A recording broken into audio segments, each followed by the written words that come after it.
Olá, boa noite. Tudo bem com vocês?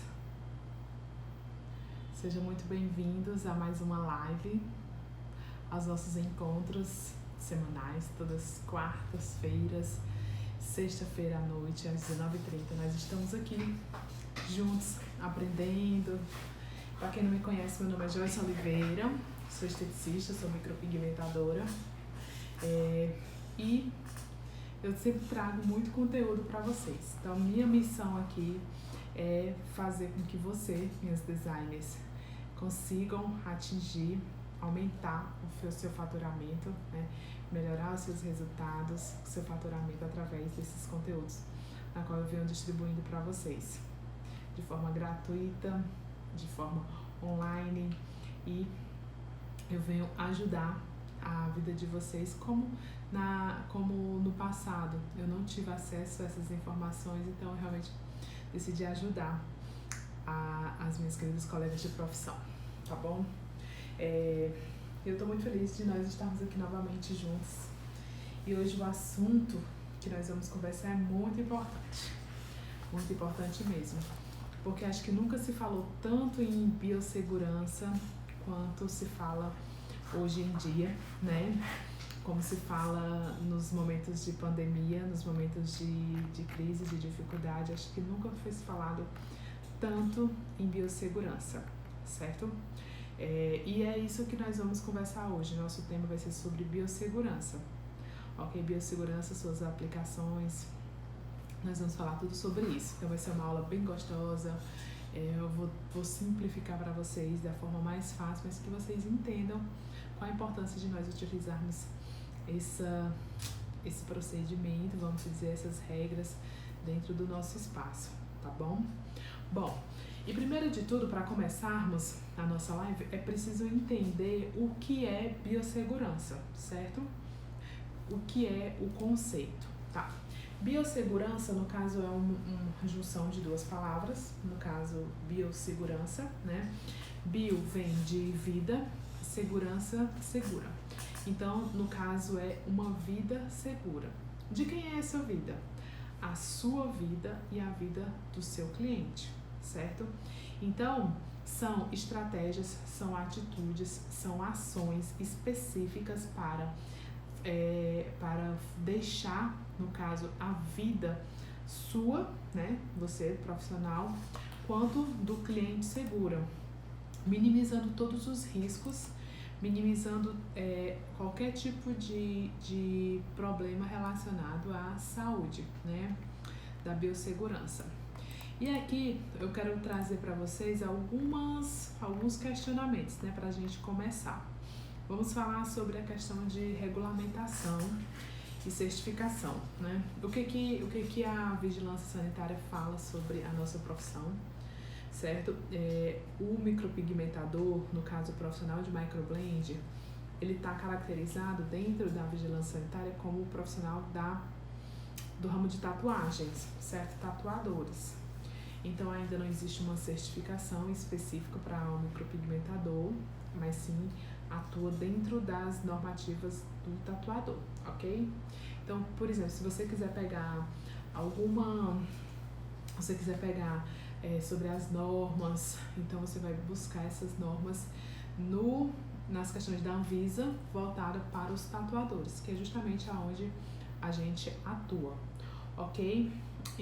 Bom, primeiramente, como eu estava falando, a biossegurança é um conjunto, certo, de estudos e de procedimentos, né, que visam controlar todos os riscos, certo? Quando esses riscos são os agentes químicos, agentes físicos, agentes biológicos, certo? E também tanto para nos proteger e proteger a biodiversidade, certo?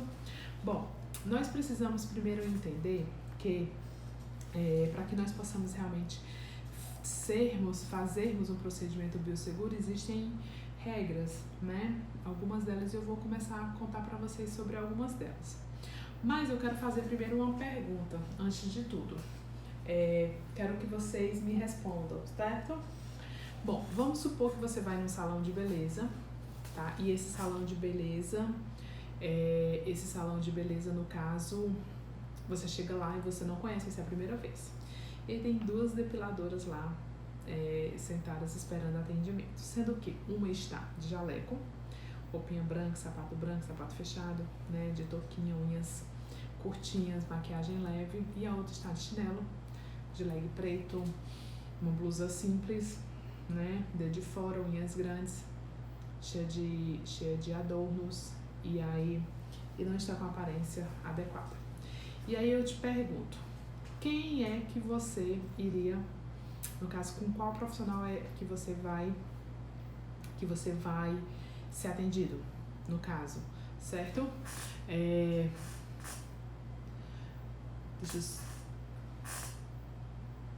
Com qual profissional você vai ser atendido? Deixa eu só ajeitar aqui, bem rapidinho. Acho que assim fica melhor.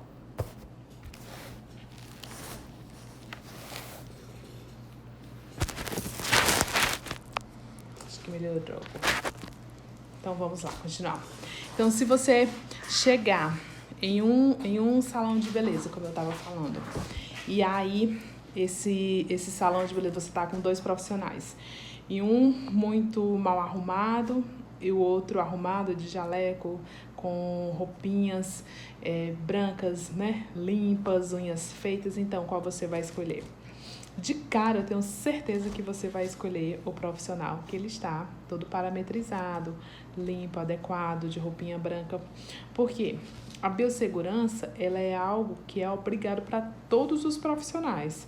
Só que hoje, pelo fato de muitos profissionais não fazerem esse procedimento que é simples, vamos dizer assim, acaba sendo um diferencial, que não deveria ser, certo? Então, quando você é um profissional que aplica essa biossegurança no seu dia a dia, através das suas atitudes, das suas ações, da forma como você atende, acaba sendo um diferencial para você como profissional, tá? Que não deveria, de fato, né? Porque todo mundo deve e merece fazer um procedimento realmente higiênico, limpo e seguro, certo? Bom, e vamos lá. Alguns pontos importantes que nós profissionais devemos estar atentos as questões das vacinas, tá? A vigilância sanitária, ela exige que nós tomemos a vacina, no caso do tétano, certo? Contra tétano, contra a hepatite B e C, certo? Essas são as vacinas que nós somos obrigados a tomar e precisamos estar com o documento, né, da vacinação em dia. Então, isso é muito importante, tá? Se por acaso você é dona de salão, você é design de sobrancelha, dona de salão, ou então você trabalha só e se a vigilância sanitária bater lá, eles vão pedir a sua carteirinha de vacinação, certo? Isso é muito importante. E aí, tanto isso para você quanto para sua cliente, né? Um outro ponto importantíssimo é justamente a questão da antisepsia das mãos. Vocês sabem dizer quais são a diferença da asepsia e da antisepsia? Não? Então, eu vou explicar aqui. Bom, quando a gente fala desse termo antisepsia e asepsia, é justamente falando sobre a questão da higienização, ou seja, da desinfecção de um tecido morto ou vivo. Vamos lá. Asepsia, eu vou fazer a asepsia da maca, a asepsia da minha bancada, a asepsia da minha mesinha. Agora eu vou fazer a antisepsia das minhas mãos, a antisepsia da minha pele, a antisepsia dos meus punhos. Então, eu estou falando de tecido vivo e tecido morto, certo? Isso é o que vai, de fato, diferenciar essas questões de asepsia e antisepsia. Então, ponto muito importante nessas questões de antisepsia ao começar o procedimento de microblend, você deve fazer a antisepsia das mãos e existe uma forma correta de lavar essas mãos. E nós vamos aprender agora, nesse exato momento, certo? Bom, vamos nós começarmos. Primeiramente, quando eu vou fazer o processo de higienização das mãos, Eu coloco aqui o meu sabonete. Na palma das minhas mãos eu molho, na palma das minhas mãos molho. E aí eu preciso esfregar as mãos durante 20 segundos, tá? Então eu venho, ó, no caso aqui, ó, fazendo atrito na palma das minhas mãos. Depois eu venho aqui em cima, ó, no dorso das mãos. E aí eu faço esse movimento, ó, aqui, entre os dedos. Depois eu faço esse movimento entre os dedos, ok? Depois eu venho aqui e lavo, né? Limpo daqui o dedo indicador, né? Não, polegar. Aqui, ó, polegar, certo? Ok? Depois eu venho, ó, aqui com as pontinhas, né? As pontinhas aqui das unhas, tá? Ó, eu higienizando. E por final, aqui nos punhos. Certo? Então, essa é a forma correta de higienizar as mãos. Então, muitas vezes a gente faz só por cima, não tem todo um cuidado de preparo. Então, a gente, nós como profissionais, precisamos fazer esse procedimento. No caso, no momento que antecede o procedimento e no final do procedimento, certo? Essa é a forma correta de fazer a limpeza das mãos.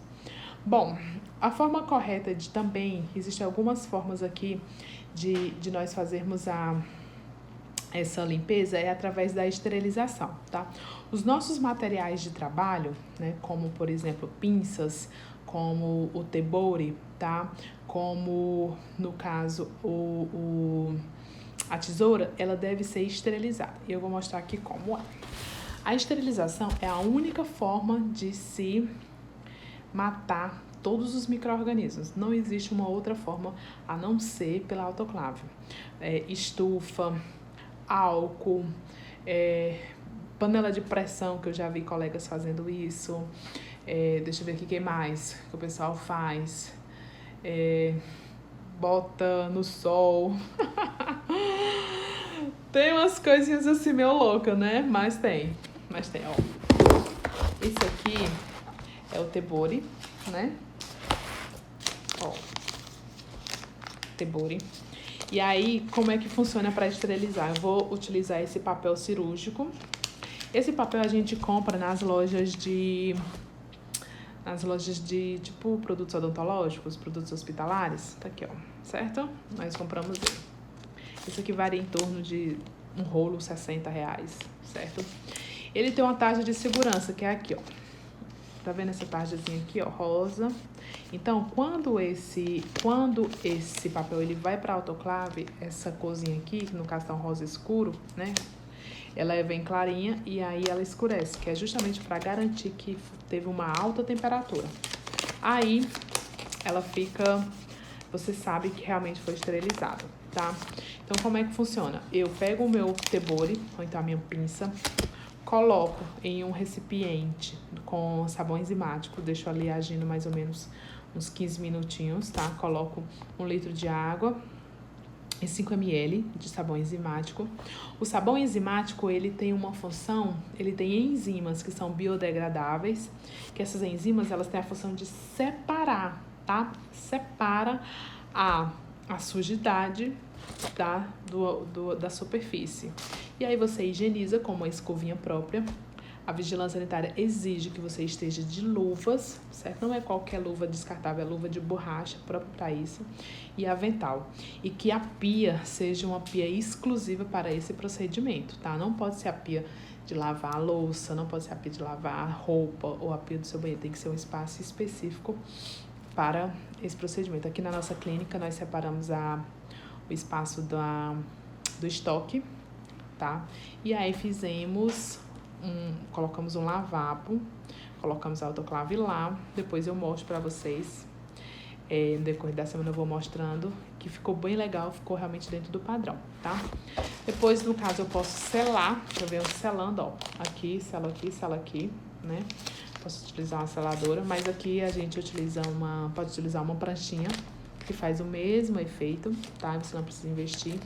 E aí você vai colocar na autoclave junto com a água destilada, que é uma água própria para isso, certo? Que você também compra nas lojas de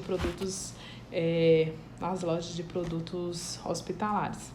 E aí tá aqui. Então, na hora que você for fazer o procedimento, você vai abrir na frente da sua cliente, vai dizer: olha, cliente, o produto é esterilizado. Então, sempre eu faço isso. Eu vou aqui, ó, pegar a pinça, ó, cliente, a pinça esterilizada. Por quê? Porque ela vai ver que ela está num ambiente limpo, num ambiente seguro, onde você se preocupa com a saúde dela, né? Com a saúde dela, e isso vai agregar valor para a sua vida, tá? Isso é muito importante. Sempre mostrar para o teu cliente que é limpo, ok? Bom, essa é a forma de fazer a esterilização. E aí nós temos uma segunda forma de fazer a limpeza, né, do seu ambiente, que é a desinfecção. Ou seja, que de fato é utilizar mesmo o desinfetante. Desinfetante, ela tem uma ação intermediária de limpeza. Você pode utilizar o desinfetante em bancadas, você pode utilizar no chão, em paredes.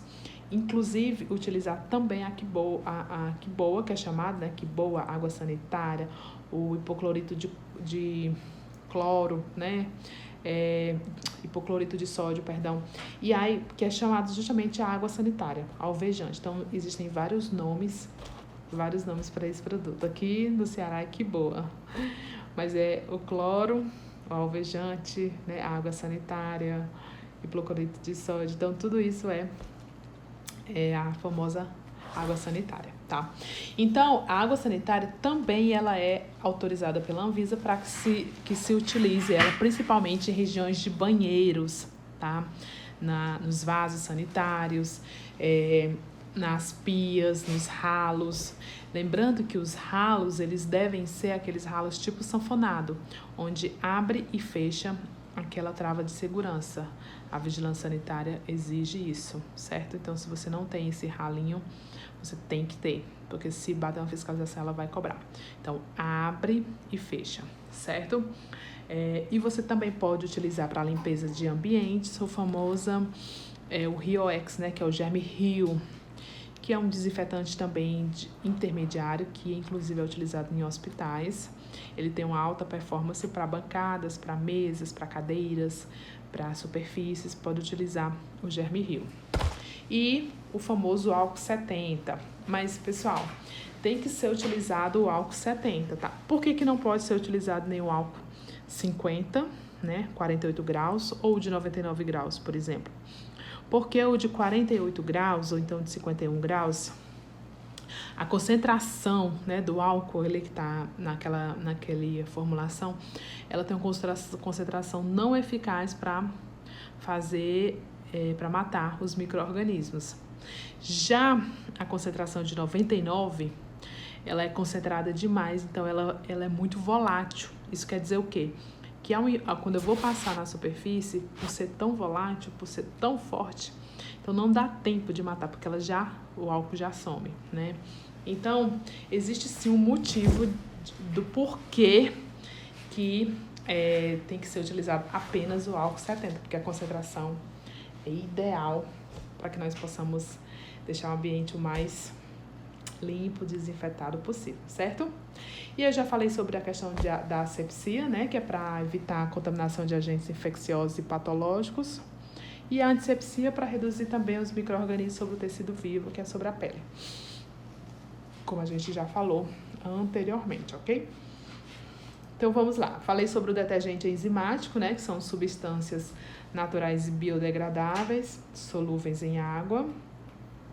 Já falei sobre o Germe Rio, né? Falei também sobre aqui o álcool, cloro, né? Clorexidina. Bom, a clorexidina, ela é um produto, é um detergente, certo? Que ela tem uma ação antimicrobiana, no caso de que ela vai agir na questão de ter uma ação bactericida e bacteriostático. Qual é a diferença de um para o outro? Bactericida é que, no caso, vai matar a bactéria, né, os micro-organismos. E bacteriostático é que vai parar, certo? Vai parar, vai paralisar aquela bactéria. Não vai matar, mas vai paralisar e ela vai parar de reproduzir, de multiplicar. Vai parar, como se deixasse ela estátua. Bacteriostático, certo? E bactericida é a morte. Então, a clorexidina, ela é um produto, né? É um agente, vamos dizer assim, que tem essas ações antissépticas, inclusive pode ser utilizado na pele também, tá? A clorexidina para preparar a pele da nossa cliente, para receber um procedimento. Na hora da microblend, é essencial que essa pele esteja o mais íntegra possível, mais com condições antissépticas, também é bem importante, tá? Bom, e aí, para que você consiga fazer esse procedimento, no caso, utilizar esses produtos, você vai precisar ter uma autoclave, tá? Essa autoclave, hoje, ela custa, em média, aproximadamente, mais barata, em torno de R$2.000. Você encontra, sei lá, até de 12, 15, dependendo do tamanho. Aí você vai precisar da autoclave, vai precisar do grau cirúrgico, que é esse papel, né? Vai precisar também do sabão enzimático, ok? Que a gente já falou. Ah, Joyce, eu não tenho dinheiro para comprar a autoclave, eu quero comprar uma estufa. Dá certo? É assim. A estufa, aquelas que a gente vê pequenininha, né? Elas, se você não tem nada, é melhor do que nada, né? Vamos dizer assim. Mas elas não têm uma ação tão efetiva, né? Como uma autoclave. Porque a forma de ação dela é com o calor seco, certo? É o calor seco. A autoclave é o calor úmido. Então, ela não tem uma ação tão efetiva. Existem alguns vírus, como, por exemplo, o vírus da HIV e o vírus da hepatite, que a estufa não mata. Então, a sua pinça, o seu tebor, ele não fica 100% esterilizado, certo? Então, se você não tem dinheiro para comprar uma autoclave, tudo bem, mas se tiver uma estufa já ajuda, né? Certo? Então, vamos nós continuar aqui. Continuando. Vamos nós. Bom, existem alguns riscos que a Vigilância Sanitária classificou e eu vou falar aqui sobre cada um deles. Esses riscos ela classificou em grupos, tá? E são 5 grupos. Bom, o primeiro grupo que a Vigilância Sanitária classificou é o grupo de riscos físicos. O que quer dizer isso? Quer dizer que dentro do nosso ambiente de trabalho, nós profissionais e nós clientes estamos expostos a alguns riscos. E aí eu vou explicar cada um. O primeiro risco são os físicos, certo? Quais são eles? São ruído, tá? Calor, frio, pressões, umidade, radiações, ionizantes e não ionizantes e também vibrações. Isso quer dizer o quê? Que no ambiente de trabalho eu posso estar exposta a calor, posso estar exposta a muito frio, eu posso estar exposta a ruído, a radiações, dependendo do equipamento que esteja ali naquele ambiente, certo? A vibrações. E isso, dentro da Anvisa, se caracteriza como um risco físico, tá? Nós temos também o segundo risco, né, que é do segundo grupo, que são os riscos químicos. Eles são considerados, são os riscos químicos, né, dentro da corzinha, da cor de identificação, lá na vigilância é o vermelho, o físico é o verde. Então, vamos lá. Os riscos químicos que nós podemos estar expostos são poeiras, certo? É um risco químico. Fumos, gases, vapores, névoas e neblinas. Então, esses são alguns riscos químicos que nós podemos estar expostos. Temos o terceiro risco, que é o que de fato assim, é o mais comum, que é o que é mais falado, que são os riscos biológicos, né? Dentro da cor de identificação, na vigilância, tá como marrom. Esses sim são riscos bem complexos, porque são riscos invisíveis. Então, a gente não consegue enxergar, mas nós sabemos que eles existem, né? Que são os fungos, os vírus, parasitas, bactérias, protozoários, insetos, né? Eles entram como riscos biológicos. Então, muitas vezes no nosso ambiente de trabalho, a gente pode realmente estar exposto a esses tipos de risco, e todas essas nossas ações, atitudes, estratégias, elas servem justamente para minimizar todos esses riscos, ok? Temos um quarto risco, que é considerado a cor de identificação amarela, que é um risco que pode te aposentar mais cedo, que são os riscos ergonômicos, ok?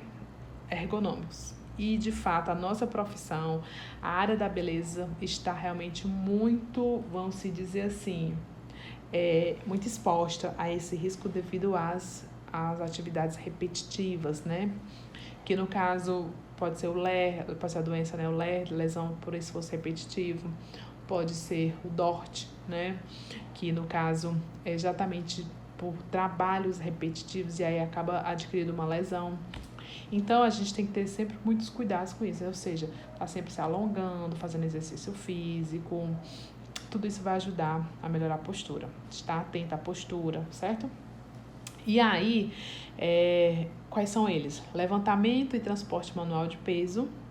Então, muitas vezes a gente precisa ser a estivadora do nosso negócio, né? Chega a mercadoria, a gente tem que pegar mesmo, não tem quem pegue, então é a gente mesmo, né? No caso, repetitividade, né, de atividades, um ritmo muito excessivo, trabalhar demais, trabalhar 14, 16, 18 horas por dia. Isso também acaba sendo um risco ergonômico, né? O cansaço, postura, tá? Posturas inadequadas de trabalhos em turnos. Então, tudo isso são, vamos dizer assim, são riscos ergonômicos que a gente pode estar exposto. Mas aqui o que é mais comum para a nossa realidade é postura inadequada, às vezes falta de iluminação, né? E também às vezes falta de estrutura adequada, atendendo uma cadeira, atendendo domicílio, isso pode gerar algum desses riscos, né? E temos o quinto e último risco, que são os acidentais, que no caso está classificado como azul, que são incêndio, explosão, né, eletricidade, levar um choque, né, máquinas, equipamentos sem proteção, quedas, animais, tropeção. Então, tudo isso também é um risco no nosso dia a dia de trabalho. A gente precisa estar atenta e nós precisamos também fazer ações para prevenir qualquer tipo de problema, né? Lembrando que o nosso trabalho é o nosso ganha-pão. Se a gente realmente se ausentar, não tem como faturar, né? E aí, para terminar a live de hoje, sobre essas questões de biossegurança, nós vamos conversar sobre a anamnese. Gente, a anamnese é um documento muito, muito, muito importante. Eu vou fazer uma live, não agora, breve, né? Porque aí eu vou continuar. Biossegurança é um conteúdo extenso, então ainda tem mais outras lives falando sobre biossegurança. Mas eu vou falar somente sobre a anamnese, para vocês terem noção como é importante, né? E aí, não deixar essa anamnese, deixar de fazer a anamnese no procedimento de microblend, gente, isso não pode acontecer. Temos que fazer sim a anamnese, porque lá é um documento onde eu tenho todas as informações do meu cliente, tenho as informações de saúde, tenho as informações de como ele tá, se ele tem alguma contraindicação do procedimento, se ele tá com a saúde em dia. Gente, isso é tão importante. E aqui eu separei uma anamnese bem legal, eu fiz uma anamnese bem legal, onde eu coloco os dados do cliente, faço uma pesquisa para entender como foi meu atendimento, eu coloco uma parte lá de indicações, coloco um controle. Gente, maravilhoso, essa anamnese é maravilhosa, certo? Então, esse documento ele vai te resguardar profissional, minhas designers, para que você não tenha problema lá na frente, no futuro, né? Com ela, com algum tipo de contraindicação, com algum tipo de patologia, que muitas vezes nem ela sabe que tem, né? Mas é aí que vai influenciar diretamente no resultado, na cicatrização da microblend, certo? Então tem que ter muito cuidado e muita atenção em relação à anamnese, certo?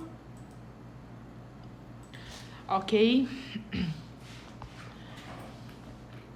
Bom, outro assunto importante, né, pra gente fechar aqui as questões da biossegurança é sobre o descarte de lixo. eu vou falar aqui sobre 3 tipos de formas que você deve descartar o seu lixo. Bom, a primeira é o lixo comum, que no caso utiliza uma lixeira de saco preto. Então, esse lixo comum você utiliza, no caso, coloca lá, descarta papel, plástico, resto de alimentos,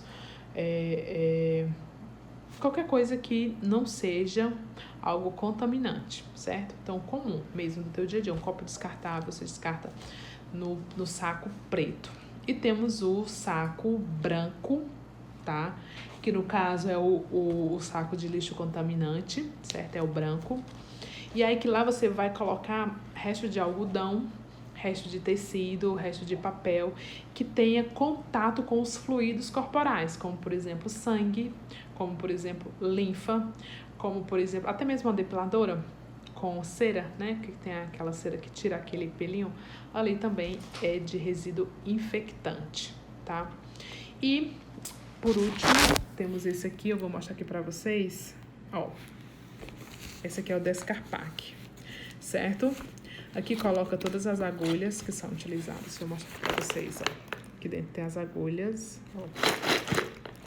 Ui! Tá vendo, ó? As agulhas, ó. Certo? No caso, que são utilizadas, então a gente não joga fora. Tá vendo? Então tem que ter muito cuidado com isso aqui. São todas as agulhas que eu já utilizei no procedimento que a gente utiliza no procedimento de microblending, né?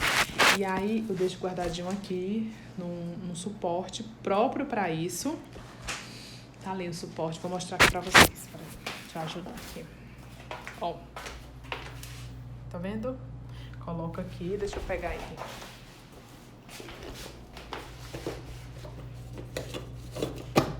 Certo? E aí eu utilizo essa Descarpac. E quando enche, né, no nível, posso levar para o hospital ou então para o posto de saúde mais próximo, ok? Então, essas são as primeiras dicas, as primeiras aulas sobre biossegurança. Nas próximas semanas terão mais conteúdo relevante voltado para você, minha designer, conteúdo que vai ajudar a melhorar o teu dia a dia nessa área. Espero que vocês tenham gostado e até o nosso próximo encontro, se Deus quiser. Um grande beijo. Tchau, tchau.